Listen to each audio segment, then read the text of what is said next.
Well, good morning, everyone. I'm Pastor Cullen, joining you again for another of our daily devotionals together where we seek to invigorate your faith so that we can all better live, love, and act like Jesus.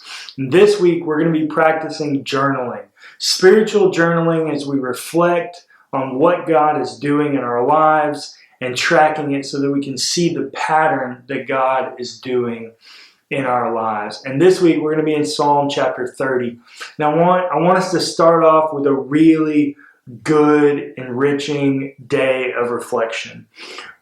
Psalm chapter 30 verse 2 says, "O Lord my God, I cried to you for help, and you have healed me."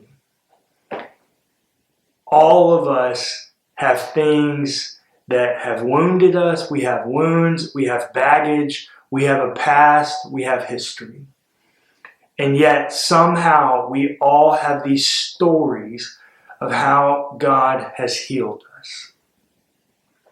And all of them begin because we cried out. And so today, as we reflect on this verse and look to our practice of journaling, here are the two things I want you to reflect and journal. One, where have you been that God has healed you? And what has that healing looked like? For every person, it looks radically different because God has an intimate and personal relationship with every person. And so healing for you looks radically different than it does for me.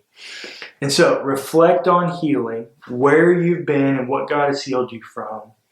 And then two, reflect on what do you need to cry out for healing next. We all have wounds and baggage that we've healed from, and we all have wounds and baggage that we haven't healed from.